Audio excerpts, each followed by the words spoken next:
مرکز کی شان و شوکت احمد رضا کی رنگت، علم و ادب کا دھارا ہے جامعہ ہمارا، علم و ادب کا دھارا ہے جامعہ ہمارا۔ مفہوم مخالف اور اس کے اقسام کی چل رہی تھی کہ ہم احناف کے یہاں جو مفہوم معتبر ہے تو وہ مفہوم خطابات شارع کے سوا جو عقلیات لوگوں کے عرف میں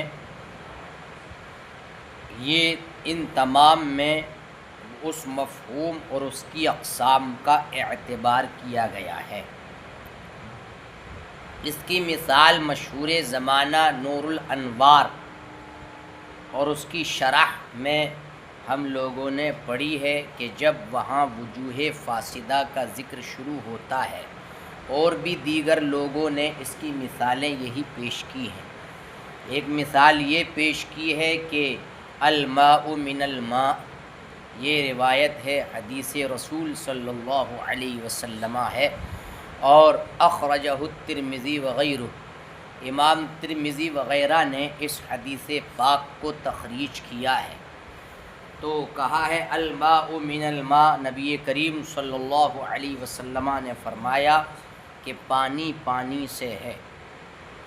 بعض حنابلہ اور بعض اشاعرہ کا موقف اس سلسلے میں یہ ہے کہ لا یجب الغسل الا بالمنی، کہ پانی پانی سے ہے۔ تنصیص علی الشیء باسمہ العلم یدل علی نفی عما عدا سے استدلال، مطلب یہ ہے کہ ہمارے نزدیک اگرچہ اس کو وجوہ فاسدہ میں شمار کرایا ہے، لیکن دوسرے لوگ کہتے ہیں کہ پانی پانی سے ہی ہے۔ تو پہلے والے ماء سے مراد ہے الغسل، اور مائع ثانی سے مراد کیا ہے؟ المنی۔ تو مطلب یہ ہے کہ جب منی کا ثبوت ہوگا، خروج منی کا ثبوت ہوگا تو وجوب غسل متحقق ہوگا۔ وَإِذَا انْتَفَى انْتَفَى، وَإِذَا وُجِدَ وُجِدَ، وَإِذَا انْتَفَى انْتَفَى۔ اگر وہ ہے تو یہ ہے، اور اگر وہ نہیں تو یہ بھی نہیں، یہ ان لوگوں نے کہا ہے۔ اور ہم احناف کہتے ہیں کہ پانی پانی سے بھی ہے، یعنی غسل منی سے بھی واجب ہوتا ہے، اور اکسال بھی موجب غسل ہے۔ اکسال کا مطلب ہے انزال کے بغیر، یعنی جس دخول میں انزال نہ ہو۔ تو کسی نے مجامعت کی اپنی اہلیہ سے، انزال نہیں ہوا تو اس کو کہتے ہیں اکسال۔ تو اکسال بھی موجب غسل ہے۔ اذا التقى الختانان وجب الغسل انزل او لم ينزل، چاہے انزال ہو یا انزال نہ ہو۔ تو بہرحال ان لوگوں کی یہ بات ناقابل تسلیم ہے ہم لوگوں کے یہاں۔ ہم لوگوں کے یہاں دوسرا جواب ہمارے شارحین حدیث نے اس مقام پر یہ بھی دیا ہے، انما الماء فی الماء، یہ حدیث ھذا فی الاحتلام، یہ کس میں ہے؟ احتلام میں ہے۔ یعنی مطلب یہ ہے کہ اگر کسی کو احتلام ہوا اور تری پا رہا ہے، پانی پا رہا ہے، تو اب انما الماء من الماء، پانی پانی سے، یعنی احتلام ہونے کے بعد اگر تری اس کو فیل ہوئی اور اس نے پالی تو اب اس پر غسل کیا ہوگا؟ واجب ہوگا۔ تو اس طریقے سے ہم احناف کے یہاں مفہوم مخالف کا اعتبار ہے، مگر کہاں ہے؟ کلام شارع کے علاوہ میں یہ ہے۔ اور الماء من الماء کا مفہوم مخالف کیا نکلے گا؟ پانی پانی سے ہے تو اس کا مفہوم مخالف کیا نکلے گا؟ یعنی غسل کس سے واجب نہیں تو غسل واجب نہیں، یہی تو مفہوم مخالف نکلا۔ تو کچھ لوگوں نے اس کو مطلب مانا، لیکن ہم کیا جواب دیں گے کہ ہمارے یہاں جو اعتبار ہے وہ کلام شارع کے علاوہ ہے۔ یہ بھی اور پھر اور بہت سارے جواب۔ دیکھیے قال فی حواشی الکشف، الکشف نامی کتاب کے حواشی میں کہا ہے، موصوف کہتے ہیں رأیت فی الفوائد الظہیریہ، میں نے فوائد ظہیریہ میں باب ما یکرہ فی الصلاۃ کے اندر دیکھا، الفوائد الظہیریہ کے اندر انہوں نے دیکھا، کیا دیکھا؟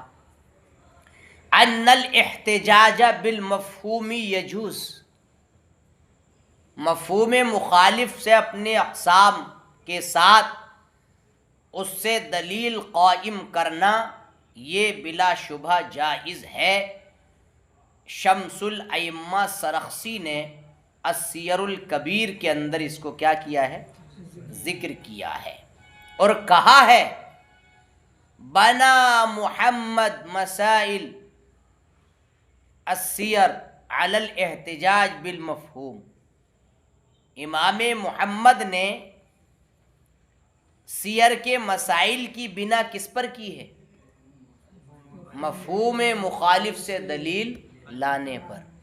جب سیر کا آپ مطالعہ، السیر کا مطالعہ کریں گے تو ان میں مسائل کی بنا اسی پر ہے، اور اسی کی طرف میلان علامہ خصاف کا بھی ہے، اور تدبیروں کے جتنے مسائل ہیں، حیل، کتاب الحیل، جتنے مسائل ہیں حیلوں کے، وہ احتجاج بالمفہوم پر ہی مبنی ہیں۔ آپ اس کا دیکھیں گے تو کتاب الحیلہ اٹھا کر کے دیکھیں، اس میں حیل کے جو مسائل ہیں تمام کی بنا اسی پر ہے۔ وفی المصفہ، اور مصفہ شرح منظومۃ الخلاف ہے، یہ شرح منظومۃ الخلاف، یعنی مصفہ یہ منظومہ الخلاف نامی ایک کتاب ہے، اس کی شرح ہے المصفہ۔ اس کے اندر ذکر کیا ہے کہ التخصیص بالذکر لا يدل علی نفی ما عداہ، کہ ذکر کے ساتھ تخصیص یہ شے کے ما سوا کی نفی کو بتاتا ہے۔ ہم کہیں گے التخصیص فی الروایات وفی متفاہم الناس وفی المعقولات، کہ تخصیص روایات میں، لوگوں کے عرف میں، معقولات میں، یہ ما عدا کی نفی کو بتاتا ہے، یہ وہاں سے لیا گیا ہے۔ وفی خزانۃ الروایات فی الفروع للقاضی، خزانۃ الروایات فی الفروع کے اندر ہے القید فی الروایت ینفی عما ما عداہ، کہ روایت میں قید وہی تخصیص بالشیء، قید فی روایت کا مطلب کیا ہے؟ تخصیص بالشیء، یہ ما سوا کی نافی ہوتی ہے۔ سراجیہ میں ہے، لوگوں کے سمجھ کے اعتبار سے جو خبریں ہوتی ہیں اس میں تخصیص الشیء بالذکر یہ ما سوا کی نفی کو بتاتا ہے، ایسے ہی سرخسی نے مطلب یہ ہے کہ ذکر کیا ہے۔ علامہ شامی کہتے ہیں، میں کہوں گا الظاہر ان العمل علی ما فی السیر کما اختارہ الخصاف فی الحیل، ظاہر یہی ہے کہ اس پر عمل کیا جائے جو السیر میں ہے، جیسا کہ خصاف نے کتاب الحیل میں اس کو چنا ہے، پسند کیا ہے، اور ہم نے وہ نہیں دیکھا جس نے اس کی مخالفت کی۔ یعنی السیر میں جتنے بھی مسائل ہیں، کہا نہ اوپر کے امام محمد کے مسائل کی بنا مفہوم مخالف سے دلیل لانے پر ہے، اور علامہ خصاف بھی اپنی کتاب یہ کتاب الحیل ہے خصاف کی، تو اس میں بھی اسی طرف انہوں نے اپنا میلان ظاہر کیا، اور ہم نے اس کی مخالفت کرنے والا کوئی نہ دیکھا۔ انتہا۔ کلام البیری یہ ہے کہ ان العمل علی جواز الاحتجاج بالمفہوم، کہ مفہوم سے دلیل لانے کے جواز پر عمل قائم ہے، لیکن لا مطلقاً، لیکن مطلقاً نہیں، بل فی غیر کلام الشارع، بلکہ کلام شارع کے سوا میں ہے۔ یہ تو بہت دیر سے بحث چل ہی رہی ہے۔ کما علمت مما قررناہ، جیسے کہ آپ اس سے جان چکے جو ہم نے ابھی ثابت کیا۔ وَإِلَّا فَالَّذِي رَأَيْتُهُ فِي السِّيَرِ الْكَبِيرِ جواز العمل به حتى في كلام الشارع فإنه ذكر في باب آنية المشركين وذبائحهم۔ تو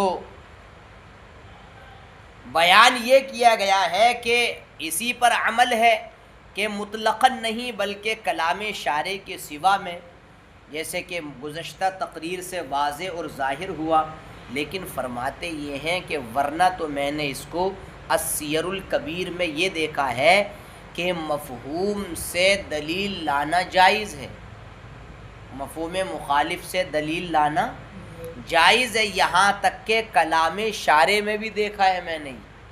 یہ کون کہہ رہا؟ جن کی کتاب ہے، مطلب یہ کہہ رہے ہیں کہ میں نے کلام شارع میں بھی کیا دیکھا ہے، مفہوم السیر الکبیر میں الاحتجاج بالمفہوم کے جواز کو میں نے دیکھا ہے، حتیٰ کہ کلام شارع میں بھی دیکھا ہے، کیونکہ وہاں آنیت المشرکین و ذبائحہم باب فی باب آنیت المشرکین و ذبائحہم، مشرکین کے برتنوں اور مشرکین کے ذبیحوں کے حکم کے بیان کے باب میں نے یہ بات مطلب یہ ہے کہ دیکھی ہے۔ کیا یہ آپ نے تحریر بھیجی، ان کو اسلام کی دعوت دو، تو جو اسلام قبول کرے گردن رکھے تو اس کا اسلام قبول کیا جائے، اس کو اسلام کو مانا جائے گا، اور جو اسلام قبول نہ کرے گردن نہ رکھے تو اب اس پر جزیہ مقرر کیا جائے گا، اس معاملے میں کہ اس کا ذبیحہ نہ کھایا جائے، اس کا ذبح کیا ہوا نہ کھایا جائے، نہ ان کی کسی خاتون سے شادی یا نکاح کیا جائے۔ تو اس حدیث پاک سے مطلب یہ ہے کہ حضرت علی رضی اللہ تعالی عنہ کی جو حدیث پاک یہاں پیش کی گئی، یہاں اس حدیث کے تحت اور اس کی تفصیل کے تحت شمس الائمہ سرخسی نے اپنی شرح کے اندر یہ کہا ہے کہ گویا کہ امام محمد بن حسن الشیبانی نے اس نبی کریم صلی اللہ تعالی علیہ وآلہ وسلم کے مجوسیوں کو اس کے ساتھ خاص کرنے کی وجہ سے اس بات پر استدلال قائم کیا کہ اہل کتاب کی عورتوں سے نکاح میں کوئی حرج نہیں ہے، کیونکہ نبی کریم صلی اللہ علیہ وسلم نے مجوس کی تخصیص کس کے ساتھ کر دی؟ کہاں کے مجوس؟ اس کے ساتھ تخصیص کی، اور اس کے بعد پھر اس کتاب کی بنا اس بات پر رکھی کہ مفہوم کیا ہے، مطلب یہ ہے کہ حجت ہے جو امام محمد کی کتاب ہے، اور اس کا بیان اس کے مقام میں آگے مطلب یہ ہے کہ آ رہا ہے۔